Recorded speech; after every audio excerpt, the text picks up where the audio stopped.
Really looking for. And this is a really good opportunity to really tell something special. Like I got stuck right through the gates to hell! This time around, I feel like it's been identified that there are these side missions that you're going to go out and try to accomplish. Al and the rest of the groups put together this escape plan, but the point is to get the parts and assemble this plane so they can get off the island.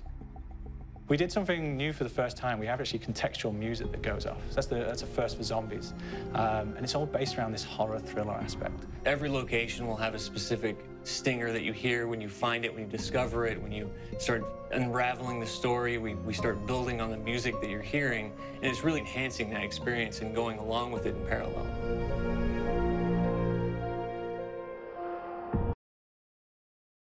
Someone and then convey emotion. So that's why we went for guys like Ray Liotta, getting in that kind of guy. You know, we wanted a frantic nature, so he plays a character called Billy Handsome, who's this kind of psychopath who would be employed by the mob to kill people in interesting ways.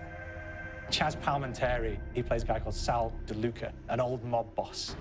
Michael Madsen playing Finn O'Leary. He's kind of worked himself from the floor, you know, from the streets. He's got his hands dirty in the blood and the guts a couple of times. And then we had Joe Pantoliano, and he plays Arthur Arlington, who's nicknamed the Weasel. Those guys, they bring a quality and a subtlety and timing that you can't really identify or try to recreate. Bring it on! Dirtbags!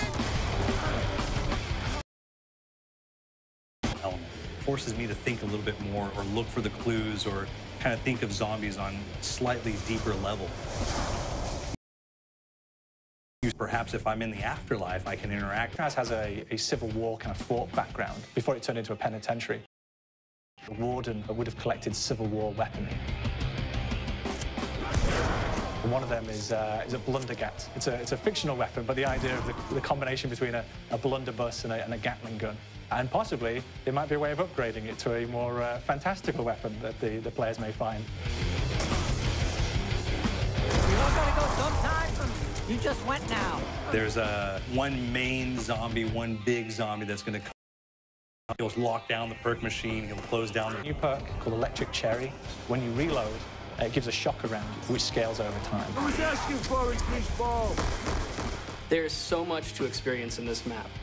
Every time I play it, there's a new tactic to take, a new experience, a new objective to go for.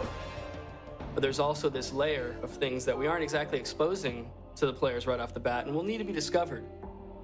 Don't let me go. Is it the calling we hear?